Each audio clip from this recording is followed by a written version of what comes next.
Hello friends, आप सभी का मिशन 1 में चैनल में स्वागत है। दोस्तों, आज से साइंस का क्लास शुरू हो रहा है, जिसमें साइंस में 3 पार्ट होता है, फिजिक्स, केमिस्ट्री और बायोलॉजी।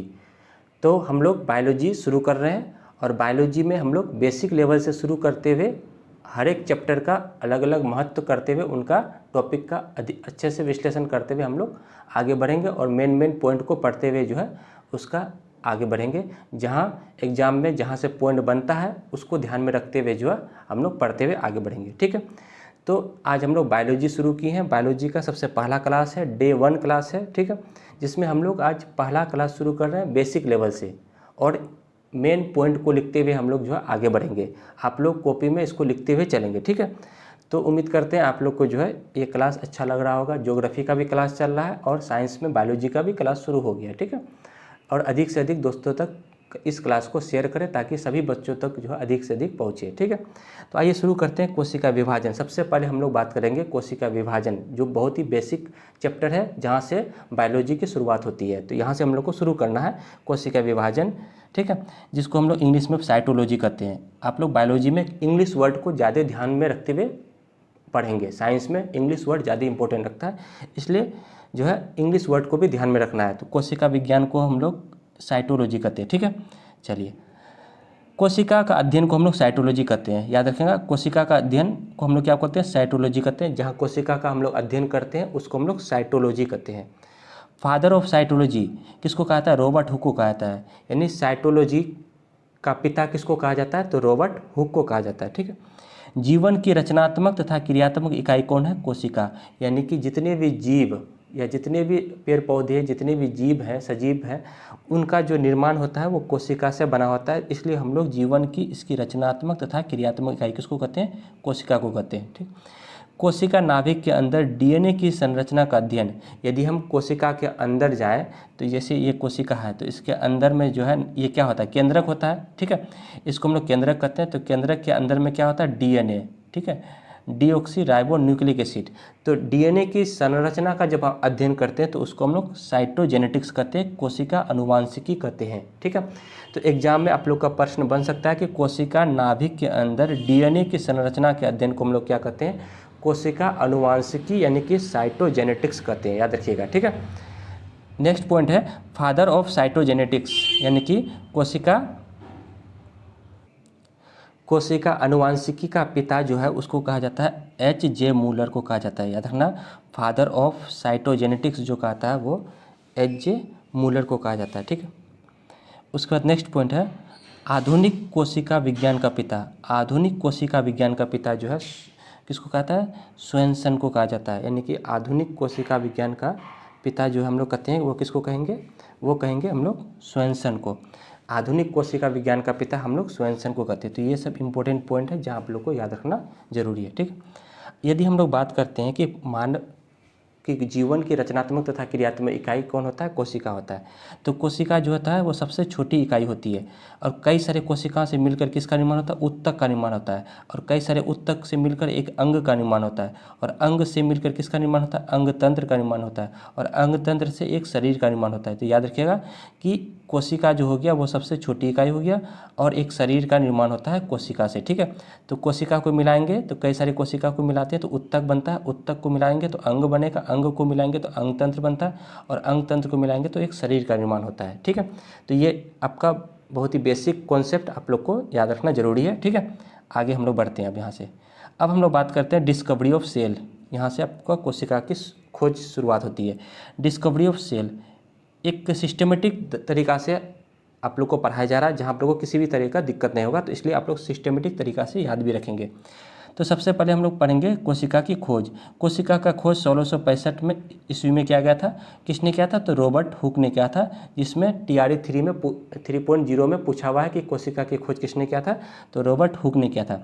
रॉबर्ट हुक ने कोशिका की खोज क्वार्क, पेड़ की छाल के टुकड़े में देखा था। यानी सबसे पहले जो है रॉबर्ट हुक ने जो है मृत कोशिका की खोज की थी। याद रखना, ये जो कोशिका देखा था एक मृत कोशिका था। याद रखेंगे कि रॉबर्ट हुक ने एक कैसा कोशिका देखा था? मृत कोशिका देखा था और पेड़ की छाल के एक टुकड़े में देखा था जिसे उसने क्या कहा था? कॉर्क कहा था। ठीक, और उसी कॉर्क से जो है वहाँ एक छोटे खाली कमरा था जिसे हम लोग उसने क्या दिया, सेल नाम दिया।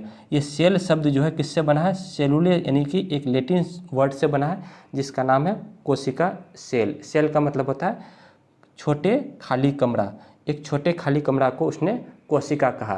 तो याद रखा, कोशिका का खोज 1665 में रॉबर्ट हुक ने किया था, जिन्होंने एक मृत कोशिका की खोज की थी। ठीक, मृत कोशिका को हम लोग नेफ्रोसिस कहते हैं, याद रखिएगा।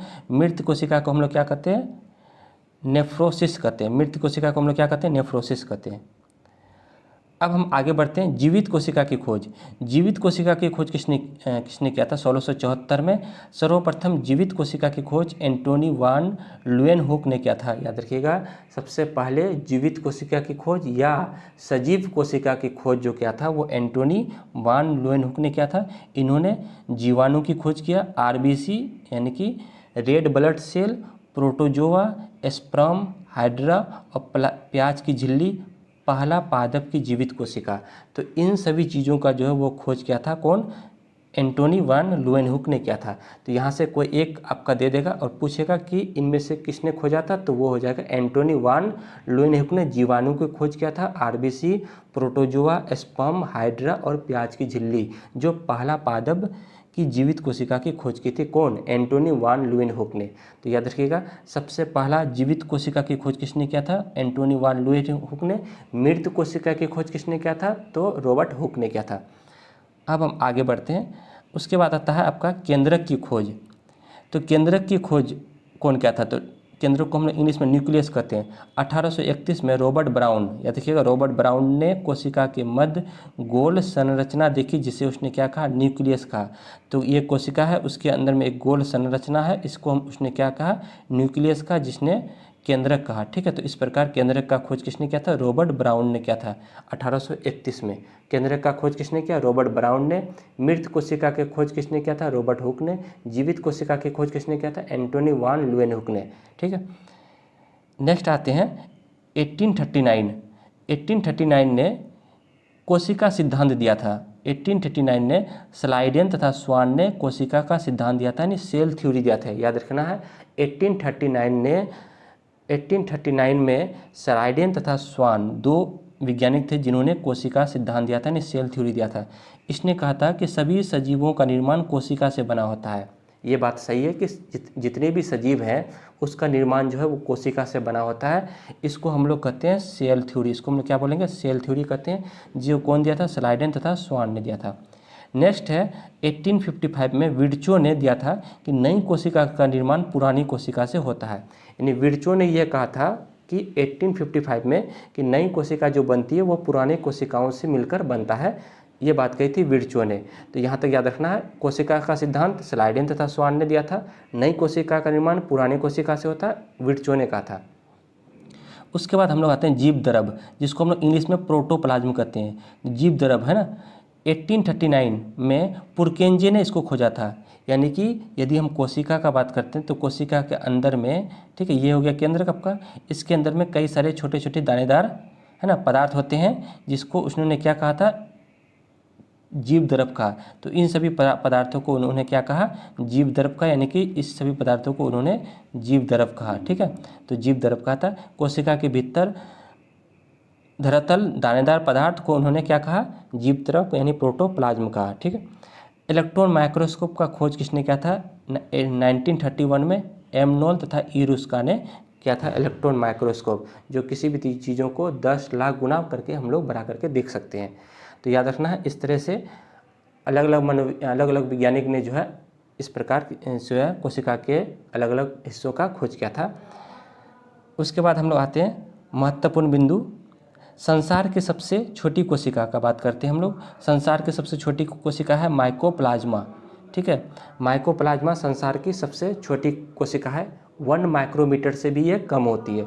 1 माइक्रोमीटर, 1 माइक्रोमीटर से भी ये क्या है, कम होता है। संसार की सबसे बड़ी कोशिका है शुतुरमुर्ग का अंडा। मानव शरीर की सबसे बड़ी कोशिका अंडाणु, जिसको हम लोग ओवा कहते हैं, मादा के शरीर में पाया जाता है।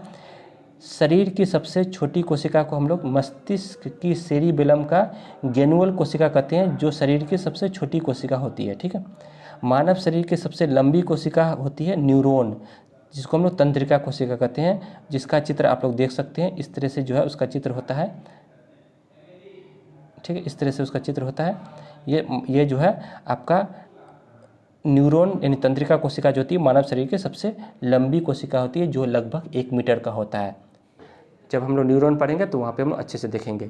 तो मानव शरीर की सबसे लंबी कोशिका न्यूरॉन हो गया। मानव शरीर की सबसे छोटी कोशिका मस्तिष्क के सेरिबेलम का ग्रेन्युल कोशिका। मानव शरीर की सबसे बड़ी कोशिका अंडाणु। संसार की सबसे बड़ी कोशिका शुतुरमुर्ग का अंडा। संसार की सबसे छोटी कोशिका माइकोप्लाज्मा। ये बेसिक नॉलेज है जो आप लोग को पता होना जरूरी है, ठीक है। अब हम लोग बात करते हैं कोशिका की संख्या के आधार पर विभाजन। कोशिका की संख्या के आधार पर, है ना, कोशिका की संख्या के आधार पर कोशिका का विभाजन किया गया 2 तरह से। एक हो गया कोशिका, एक कोशिकीय जीव, दूसरा हो गया बहुकोशिकीय जीव। एक कोशिकीय जीव एक कोशिका का बना होता है, वैसे जीव जो एक कोशिका का बना होता है उसे हम लोग एक कोशिकीय जीव कहते हैं। जैसे जितने भी सूक्ष्म जीव होते हैं, जितने भी सूक्ष्म जीव होते हैं, ठीक है, जो एक कोशिका का बना होता है, अमीबा हो गया, पैरामेशियम, नीलहरित शैवाल, जीवाणु, ये सभी जो है क्या है, एक कोशिका का बना होता है, इसलिए हम लोग एक कोशिकीय जीव कहते हैं। सूक्ष्म जीव हो गया, अमीबा हो गया, पैरामेशियम, नीलहरित शैवाल और जीवाणु, ये सभी एक कोशिकीय जीव होता है, याद रखना है, ठीक है। बहुकोशिकीय जीव कई सारे कोशिकाओं से मिलकर बनता है। जो बहुत सारे कोशिकाओं से मिलकर बनता है उसे हम लोग बहुकोशिकीय जीव कहते हैं। जैसे पादप कोशिका, प्लांट सेल, एनिमल सेल, कवक, शैवाल यानी एल्गी और फंगस, ये जो है कवक, शैवाल, ये दोनों जो है बहुकोशिकीय हैं। तो याद रखना है, इसमें से कोई एक दे देगा तो आप लोग एग्जाम में इसको टिक मार दीजिएगा कि ये बहुकोशिकीय जीव है, कवक और शैवाल, ठीक है। तो कोशिका की संख्या के आधार पर कोशिका को 2 भागों में देखें, एक होता है एक कोशिकीय जीव, दूसरा होता है बहुकोशिकीय जीव, ठीक है। अब हम लोग बात करते हैं कोशिका, ठीक है। कोशिका को यदि हम बात करें तो कोशिका को 2 भागों में बांटा गया है। एक होता है कोशिका झिल्ली और एक होता है कोशिका द्रव। यदि हम बात करें कोशिका का चित्र देखें तो ये आपका बाहरी वाला भाग हो गया कोशिका झिल्ली, ठीक है, ये हो गया आपका कोशिका झिल्ली। तो कोशिका झिल्ली, जिसको हम लोग इंग्लिश में बोलते हैं सेल मेम्ब्रेन, याद रखना है, इसको हम लोग सेल मेम्ब्रेन या इसका नाम है प्लाज्मा झिल्ली। इस बार TRE 3.0 में पूछा गया था कि कोशिका के सबसे बाहरी झिल्ली को क्या कहते हैं, तो कोशिका झिल्ली वहाँ पे नहीं दिया था, वहाँ पे दिया था प्लाज्मा झिल्ली, तो प्लाज्मा झिल्ली सही होगा। तो ये कोशिका का सबसे बाहरी झिल्ली है, ठीक है। तो इसका नाम क्या है, इसको हम लोग कहते हैं प्लाज्मा मेम्ब्रेन या प्लाज्मा झिल्ली।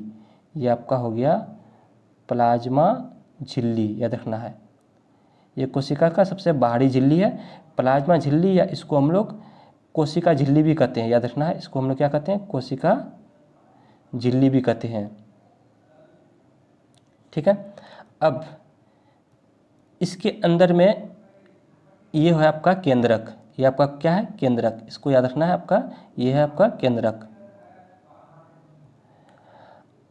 और ये वाला जो आपका पार्ट है, इसके अंदर में पूरा ये द्रव से भरा रहता है, इसको हम लोग बोलते हैं जीव द्रव, इसको हम लोग क्या बोलते हैं, जीव द्रव, याद रखना है,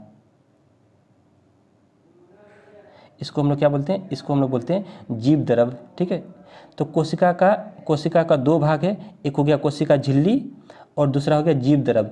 जीव द्रव जो है वो पूरे पार्ट को बोलेंगे, ये पूरा पार्ट जो आपको दिखाई दे रहा है, ये आपका पूरा पार्ट जो दिखाई दे रहा है, ये आपका क्या है, जीव द्रव है, जीव द्रव। अब जीव द्रव के अंदर ही आपका पाया जाएगा कोशिका द्रव और एक केंद्रक। अब ये कोशिका द्रव क्या होता है, अब देखिए इसको, कोशिका द्रव का मतलब हुआ इसके अंदर में कुछ कई सारे कण पाए जाते हैं, जो हम आगे पढ़ेंगे, जैसे माइटोकॉन्ड्रिया, लाइसोसोम, अंतःपरदवी जालिका, ये सभी पाए जाते हैं। तो इसको हम लोग, ये सभी कण को हम लोग क्या बोलेंगे, इसको हम लोग बोलेंगे कोशिका द्रव, यानी कि साइटोप्लाज्म कहेंगे, ठीक है। और इसके अंदर जो ये है, इसको हम लोग क्या बोलेंगे, इसको हम लोग बोलते हैं न्यूक्लियस, यानी कि इसको हम लोग क्या बोलेंगे, केंद्रक कहते हैं, केंद्रक कहेंगे, ठीक है। तो इस तरह से याद रखना आप लोग को कि ये बाहरी भाग हो गया आपका क्या, प्लाज्मा झिल्ली या कोशिका झिल्ली। इसके भीतर वाले भाग को हम लोग क्या बोलेंगे, जीव द्रव। जीव द्रव में 2 भाग, एक तो इसके अंदर दानेदार पदार्थ होगा तो उसको हम लोग बोलेंगे कोशिका द्रव, और इसके अंदरी भाग जो रहेगा उसको हम लोग बोलेंगे केंद्रक।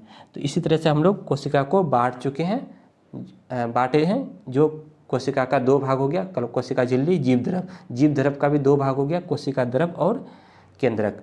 तो आप लोग का यहाँ तक जो है कोशिका को बताया गया। फिर हम लोग इसके बाद नेक्स्ट वीडियो यानी कि डे 2 में हम लोग कोशिका का अलग अलग, कोशिका झिल्ली क्या होता है, कोशिका उसके बाद कोशिका द्रव क्या होता है, प्लाज्मा, उसके बाद हम लोग बात करेंगे जीव द्रव क्या होता है, कोशिका द्रव, केंद्रक, इन सभी चीज़ों पर इसके बाद डे 2 वाला वीडियो में हम लोग बात करेंगे। ठीक है दोस्तों, और वीडियो अच्छा लग रहा है तो लाइक करें, कमेंट करें और सभी दोस्तों तक शेयर जरूर करें।